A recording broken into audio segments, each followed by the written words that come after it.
देखिए, अब हम बात करेंगे रिलेशन फंक्शन में।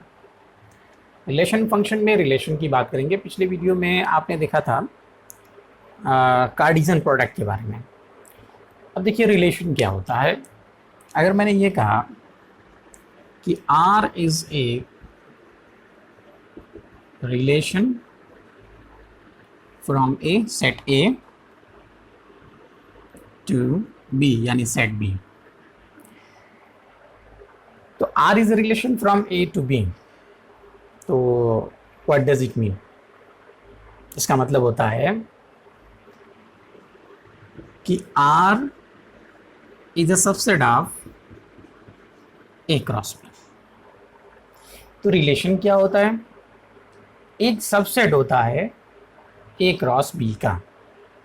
ठीक है, बहुत ही सीधी सी बात, बहुत ही आसानी से आप इसको समझ लीजिए कि A और B दो सेट है। अगर हमने कहा कि a relation from A to B, it means a subset of A cross B।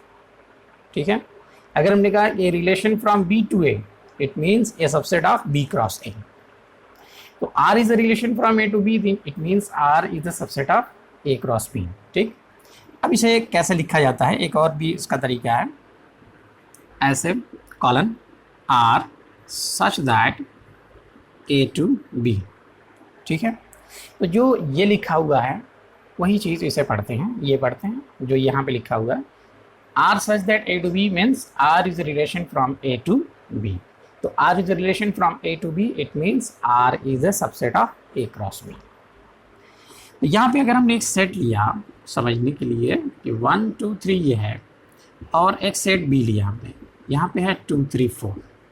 अगर हम A क्रॉस B बनाते हैं तो A क्रॉस B, A का B के साथ, यानी A के एलिमेंट्स का B के एलिमेंट्स के साथ ऑर्डर पेयर बनेगा। तो ये बनेगा 1 2 1 3 1 4 और 2 2 2 3 2 4, फिर 3 के साथ 3 2 3 3 3 4। ये हो गया ऑर्डर पेयर। अब इसमें अगर हम कोई भी ऑर्डर पेयर ले लें, ठीक है, एक ऑर्डर पेयर ले लें या दो ऑर्डर पेयर ले लें, 3 3 ले लें, 4 4 ले लें, 5 5 ले लें, चाहे जितने भी लें, तो वो जो सेट बनेगा उसे हम कहेंगे कि ये एक रिलेशन है, यानी एक सबसेट है। सीधी सीधी बात, तो एक रिलेशन है। ठीक है, अब जो रिलेशन होता है, रिलेशन को थोड़ा सा लिखने का तरीका बदल जाता है। रिलेशन को इस तरीके से लिखा जाता है। मैं यहाँ पे एक एग्जाम्पल ले रहा हूँ। ठीक है, सेट मैंने ये लिया, मैंने कहा कि R is relation from A to B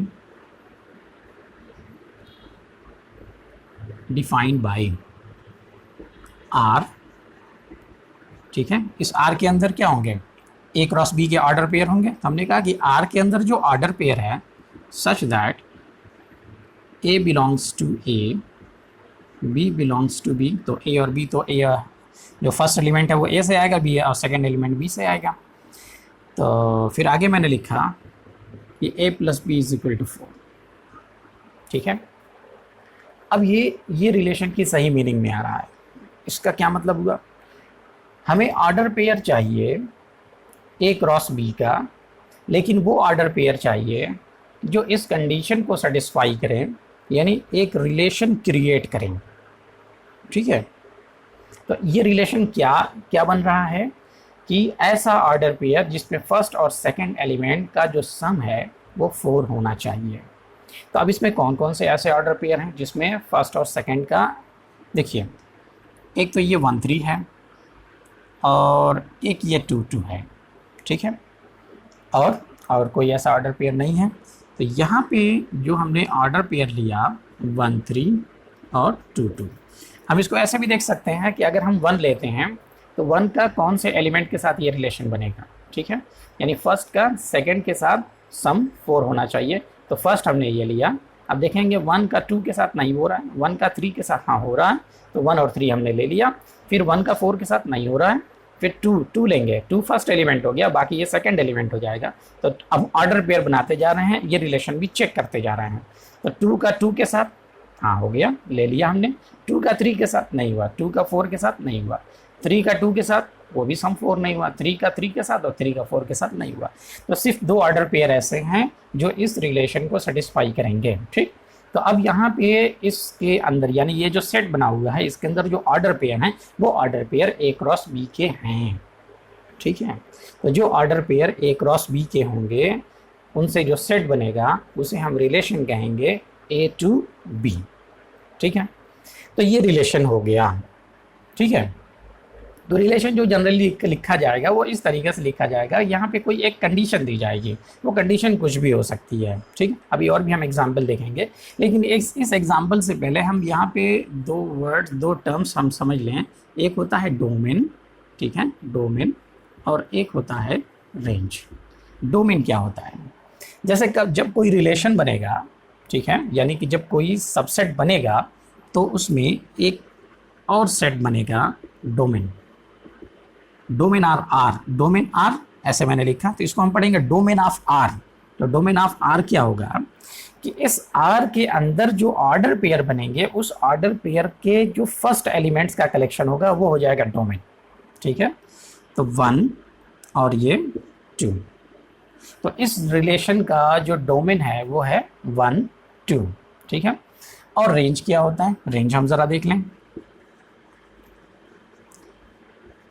मैंने यहाँ पे लिखा रेंज आर। तो रेंज आर का मतलब कि रेंज ऑफ आर। तो range of R order pair का जो सेकंड एलिमेंट है आर के अंदर उसका कलेक्शन जब हम बनाएंगे तो वो बनेगा रेंज ऑफ आर। ठीक है, तो ये A क्रॉस B था, इसके एलिमेंट्स को लेकर के एक सबसेट बनाया, इस सबसेट के फर्स्ट एलिमेंट्स का कलेक्शन बनाया, इसे हमने कहा डोमेन, और इस सबसेट के जो एलिमेंट्स हैं उनके सेकंड एलिमेंट्स को लेकर के ऑर्डर पेयर के सेकंड एलिमेंट को लेकर के जो सबसेट बनाया उसको हमने कहा कि ये रेंज है। ठीक, तो अब हमने समझ लिया कि रिलेशन क्या होता है। रिलेशन क्या होता है? Relation is a subset, subset of A cross B। ठीक है, तो A क्रॉस B का जो सबसेट है, अब उस A क्रॉस B के सबसेट से हमको क्या क्या फाइंड करना है? हमको फाइंड करना है डोमेन और ये फाइंड करना है रेंज। ठीक, तो डोमेन यानी कि फर्स्ट एलिमेंट का कलेक्शन और रेंज यानी कि सेकंड एलिमेंट का कलेक्शन। एक चीज और आती है कोडोमेन। ठीक है, जैसे ये डोमेन वैसे ही यहाँ पे कोडोमेन लिखा हुआ है। तो कोडोमेन का मतलब यहाँ पे जैसे A का रिलेशन B के साथ, तो अब ये जो सेट होता है इसे ही हम कोडोमेन कहते हैं। ठीक है, तो कोडोमेन फिक्स होता है, वो अपनी जगह पे होता है। ठीक है, यहाँ पे अगर रिलेशन A to B है तो जो B होगा यानी कि जो सेट B होगा वही कोडोमेन होगा, और डोमेन और रेंज बदलता रहेगा, जैसा जैसा रिलेशन बनेगा वैसा वैसा ये। ठीक है, तो एक सबसेट दिया जाएगा, सबसेट के अंदर एक कंडीशन दी जाएगी, कंडीशन के अकॉर्डिंग एलिमेंट्स का सिलेक्शन होगा और उसे हम कहेंगे कि ये रिलेशन है। चलिए एक और रिलेशन बनाते हैं। ठीक है,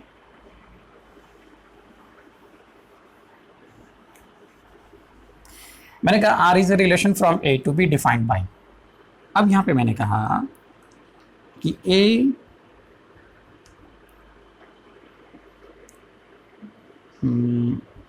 एक रिलेशन मैंने लिया, ये difference of AB is even. ठीक है, यानी A और B का जो डिफरेंस होगा यानी माइनस करने पे जब डिफरेंस क्या होना चाहिए? इवन होना चाहिए। ठीक है, तो यहाँ पे जो हम देख रहे हैं कि ये ऑर्डर पेयर इस रिलेशन के अंदर बहुत सारे ऑर्डर पेयर आ सकते हैं, लेकिन कौन से ऑर्डर पेयर आएंगे? जब A और B का माइनस करने पे या B और A का माइनस करने पे जो डिफरेंस आएगा वो डिफरेंस क्या होना चाहिए? इवन होना चाहिए। अब देखिए हम कैसे सिलेक्शन करेंगे। सबसे पहले हमने लिया ये A है और ये B है, तो अब हम एक एक करके यहाँ से A को उठाते हैं। हमने लिया 1 के साथ किसका डिफरेंस इवन आएगा? 1 का 2 के साथ, तो 1 - 2 यानी जो डिफरेंस आएगा वो 1 आएगा, तो 1 इवन नहीं है, तो 1 का 2 के साथ जो रिलेशन है वो नहीं बनेगा। अब 1 और 3 अगर हम लें, तो 1 और 3 अगर हम लेते हैं तो यहाँ पे हमने कहा कि 1 और 3, तो 1 - 3 या 3 - 1 जो होगा वो 2 आएगा। ठीक है, तो जो डिफरेंस है वो क्या हो गया? वो इवन है। इसका मतलब ये हुआ कि इस सेट A का जो एलिमेंट 1 है, इस 1 का रिलेशन 3 के साथ बनेगा, यानी 1 का 3 के साथ ऑर्डर पेयर बनेगा। ठीक है, ये रिलेशन क्या कहता है कि इसके अंदर वही ऑर्डर पेयर आ सकते हैं जिसमें ए और बी का जो डिफरेंस है यानी माइनस करने पर इवन बनना चाहिए। तो 1 का 3 के साथ। अब आते हैं हम 1 का 4 के साथ। तो 1 और 4 का जो डिफरेंस है वो इवन नहीं है, यानी 1 और 4 को जब हम माइनस करेंगे तो 3 आएगा। अब 2 2 2, तो 2 माइनस 2 तो 0 होता है, तो 0 डिविजिबल बाई 2 होता है, तो 2 माइनस 2 क्या हो जाएगा 0, और 0 क्या होगा इवन है, तो 2 का रिलेशन 2 के साथ बनेगा। अब यहाँ पे आप देखते रहे हैं यहाँ पे जो भी ऑर्डर पेयर बन रहा है वो सब का सब कहाँ से बन रहा है, ए क्रॉस बी से बन रहा है। ठीक है, ए क्रॉस बी के ही ऑर्डर पेयर यहाँ पे आ रहे हैं, तो यहाँ ये जो सेट बनेगा वो ए क्रॉस बी का ही सबसेट बनेगा। ठीक, चलिए 1 के साथ आपने देख लिया। अब 2 के साथ 2 का, 2 के साथ 3, ये डिफरेंस इवन नहीं है। 2 के साथ 4, तो 2 और 4 का जो डिफरेंस है वो इवन है, 2 4। चलिए अब इसके बाद 3 3 2, 3 का 2 के साथ जो डिफरेंस है वो 1 आएगा, और 1 इवन नहीं है। 3 का 3 के साथ, तो 3 का 3 के साथ जब हम डिफरेंस लेंगे तो वो 0 आएगा, और 0 इवन होता है, तो इसका मतलब ये हुआ कि 3 3 इसके अंदर आएगा। ठीक है, यहाँ पे 3, यहाँ पे 3, 3 माइनस 3 यानी कि 0, 0 का मतलब कि वो इस कंडीशन को सेटिस्फाई कर रहा है, तो जो इस कंडीशन को सेटिस्फाई करेगा वो इसके अंदर आ जाएगा। अब हम आते हैं 3 और 4, तो 3 और 4 का जो डिफरेंस है, ठीक है, तो 3 और 4 का जो डिफरेंस है वो इवन नहीं है, तो सिर्फ इतने ही ऑर्डर पेयर इस ए क्रॉस बी से आएंगे। ठीक, हम ऐसे भी चेक कर सकते हैं और यहाँ भी चेक कर सकते हैं। हम ये चेक कर सकते हैं कि हमें क्या लेना है, डिफरेंस। 1 माइनस 2, 1 माइनस 3, यस ले लिया। 1 माइनस 4 नहीं, 2 माइनस 2 0, यस ले लिया। 2 माइनस 3 नहीं, 2 माइनस 4 यस इवन है, ले लिया इसे। 3 माइनस 2 इवन नहीं आएगा। 3 माइनस 3 0, यस ले लिया। 3 माइनस 4 इवन नहीं है, नहीं लिया। ठीक, तो हम ऐसे भी चेक कर सकते हैं और कार्टेशियन प्रोडक्ट बनाने के बाद भी चेक कर सकते हैं। तो जो ऑर्डर पेयर कंडीशन को सेटिस्फाई करेंगे वो रिलेशन के अंदर आएंगे, यानी कि सेट आर के अंदर आएंगे। तो अब यहाँ पे हम देख रहे हैं कि जो सेट आर है उस सेट आर के अंदर जो एलिमेंट्स आ रहे हैं वो ए क्रॉस बी से आ रहे हैं। तो हमने ये कहा कि R is a relation from A to B, it means R is a subset of A cross B. बस फर्क इतना है कि उसमें जो ऑर्डर पेयर आएंगे वो किसी कंडीशन के अकॉर्डिंग हम उसको सेलेक्ट करेंगे। ठीक है, चलिए बहुत अच्छी बात है। अब हम आते हैं डोमेन, रेंज और कोडोमेन। तो कोडोमेन अपनी जगह पे फिक्स है। अगर हम डोमेन की बात करें कि डोमेन ऑफ आर, तो ऑर्डर पेयर का फर्स्ट एलिमेंट डोमेन होता है। तो 1 2 2 3 यानी कि 1 2 3।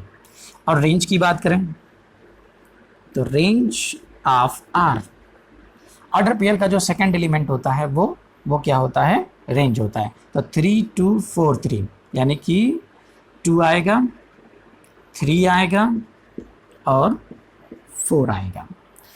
तो इस रिलेशन का जो डोमेन है वो 1 2 3 है, और इस रिलेशन का जो रेंज है वो 2 3 4 है। ठीक, और कोडोमेन तो बी है। ठीक, तो मुझे उम्मीद है कि आप रिलेशन समझ गए होंगे। ओके, आप अपनी बुक से और भी एग्जाम्पल पढ़िएगा और देखिएगा कि रिलेशन क्या होता है। रिलेशन होता है ऑर्डर पेयर।